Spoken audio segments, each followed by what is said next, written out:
dólar alto acima do nível de equilíbrio estimula os investimentos no Brasil. Ao menos é o que acredita o ministro da Economia, Paulo Guedes. Segundo ele, as empresas estrangeiras que investirem no país podem ter ganhos extras com a desvalorização da moeda nacional. O ministro atribuiu ao clima político e a ruídos externos a alta recente da moeda norte-americana. Para Guedes, o investidor terá um adicional de ganhos com a alta do dólar. O ministro defendeu a independência da autoridade monetária.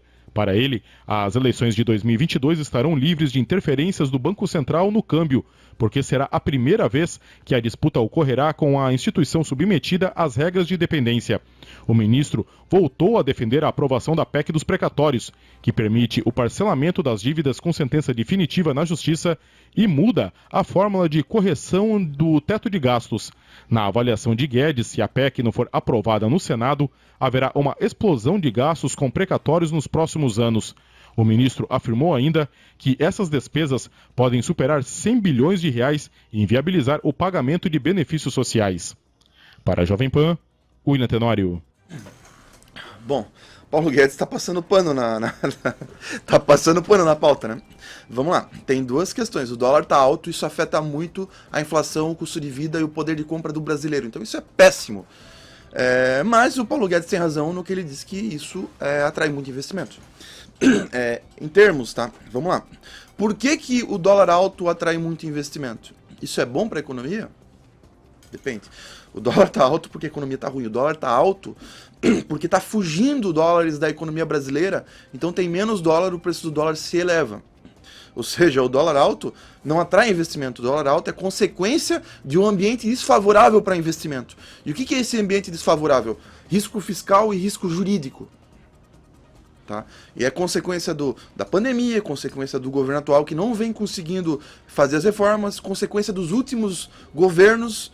Então a gente não pode passar pano, pelo menos nos últimos 20 anos da economia, que isso é consequência histórica no Brasil. E vamos lá, agora o fato é o seguinte, o dólar alto torna o Brasil atrativo. Por quê? Porque o dólar alto, o dólar alto torna o real muito barato lá fora. Então o que está acontecendo é que o Brasil está muito barato para o estrangeiro. Seja para o turista estrangeiro que vem para o Brasil, está tudo muito barato. Seja para o investidor estrangeiro que está aportando dinheiro no Brasil para ganhar dinheiro, comprar participações em empresas, etc. Seja para o investidor, para a indústria, para o investidor estrangeiro que está querendo montar uma unidade no Brasil, está muito barato, é o momento de comprar. Ou seja, para a indústria, para quem está comprando produtos brasileiros, para quem está importando do Brasil, como é o caso de muitos países que compram commodities do Brasil. Então, o Brasil está muito barato para o investidor externo, para o exterior em geral. Isso, na teoria, deveria ser bom, porque gera muitas vendas de commodities, por exemplo, que é um mercado muito forte no Brasil e deveria aquecer a economia. Tá? E aquece um pouco. O fato é o seguinte, é o que eu já venho falando para algumas pessoas que vêm conversar comigo, e eu comentei mais cedo que a gente tem duas situações diferentes. A gente tem o aquecimento do mercado de commodities, de um lado, a gente tem a indústria do sul, sudeste, centro-oeste, do mesmo lado, com bons resultados econômicos. A gente tem muitas empresas, muitos setores com bons resultados econômicos, mas a gente tem um país em geral, um estado brasileiro, e muitos setores que dependem desse estado brasileiro, com resultado péssimo, por conta da incerteza no país, da insegurança jurídica, do risco Brasil, da inflação elevada, dos juros altos, que acaba desaquecendo a economia. Isso acaba sendo péssimo. E essa questão das commodities, do setor que estão indo bem, isso é cíclico, porque nós estamos em momentos que o Brasil está barato. Mas nem sempre vai ser assim. Então a gente precisa de uma economia pujante para conseguir crescer independente do cenário externo. Independente do investidor externo. E nós não temos isso. Agora vamos falar aonde eu queria chegar, que é a ressaca da pandemia. O que a gente teve? A gente teve uma freada brusca da economia. Viu-se que a pandemia, embora foi uma crise sanitária muito grande, ela não tem um impacto econômico tão grande quanto deveria. André, tu já fala da ressaca, só posso contrapor aqui o que você falou do Paulo Guedes, aí depois tu entra na ressaca e eu não vou contrapor o que você fala. Pode ser? Mas eu quero terminar o meu assunto. Pode ser, então. Porque senão a gente vai entrar numa discussão política e vai longe. Então tá bom. Vamos lá. A gente teve deixa eu só retomar o raciocínio. A gente, Ih, Ananias! a gente teve uma freada brusca da economia, só que o que aconteceu? A crise sanitária não impactou a economia tanto negativamente como deveria. O que impactou foi a parada brusca da economia. Gerou, falta de produtos. 2, elevação do dólar. 3, aumento de demanda por alguns setores específicos, alguns produtos específicos. Então gerou um superaquecimento da pandemia, um superaquecimento da economia, muito consumo de alguns setores, como commodities, como mercado imobiliário, até o mercado automobilístico, que teve uma freada de suprimentos, então começou a subir demais o preço, faltou carro no mercado. Só que, e muita injeção de liquidez, juros baixos, etc.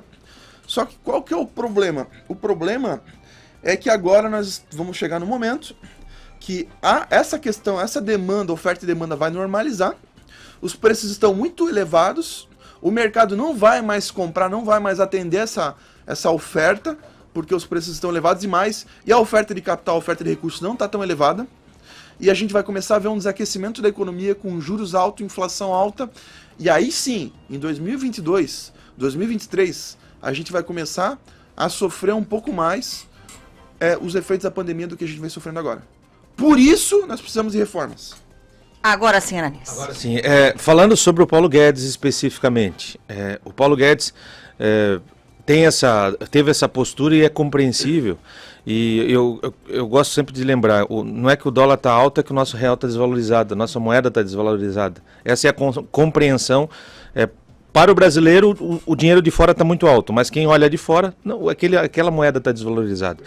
E o que o Paulo Guedes quis dizer é exatamente isso. O mercado externo está olhando que a moeda brasileira tá mais barata e vê ali uma possibilidade de investimentos. É exatamente isso que ele quis dizer. Ele não quis trazer um cenário positivo, de que isso é bom e tal. Não, ele quis dizer que há essa possibilidade de haver mais investimentos aqui por conta dessa realidade. Essa é a realidade.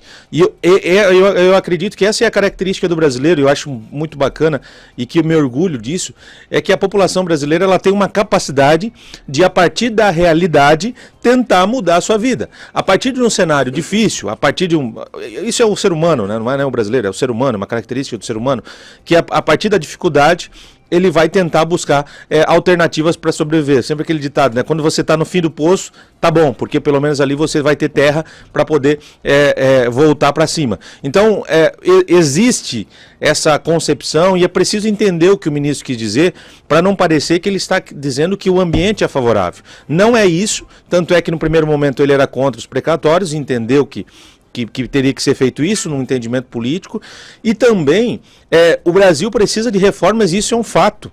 O Brasil precisa de reformas desde sempre. E nós continuamos com as mesmas dificuldades. O ministro Paulo Guedes, ele defende várias reformas que acabaram não acontecendo por conta de arranjos políticos, porque o modelo político se mantém. Então a gente troca o governo, responsabiliza o governo, continuamos nessa mesma toada de ficar culpando o presidente da República e continuamos também tirando a responsabilidade de parlamentares, quando os parlamentares que aprovam as reformas. A verdade é essa, quem aprova uma reforma do Brasil é um deputado e um senador. Enquanto nós não mudarmos essa realidade, nós vamos ficar enchendo o saco pro resto da vida. Pode vir quem for, presidente da República, que não vai mudar o Brasil. Essa é a realidade. Agora, o que o ministro está fazendo é apresentando um cenário econômico, apresentando um panorama a partir do cenário econômico que nós temos. O governo federal não tem responsabilidade? Obviamente que tem. Tem culpa em muita coisa? Obviamente que tem. Mas não é uma responsabilidade exclusiva. É uma responsabilidade solidária, é uma responsabilidade de todos, e é isso que a gente precisa olhar. Quando nós tivermos uma responsabilidade de todos, certamente reformas importantes para o Brasil vão ser aprovadas. Perfeito, Ananias. E o Paulo Guedes trouxe aqui o copo meio cheio. E o copo meio cheio é que o Brasil tá barato. A piscina tá muito barata e tá chovendo, então a piscina tende a encher. A questão é a seguinte, essa piscina tá furada ou ela vai encher de fato?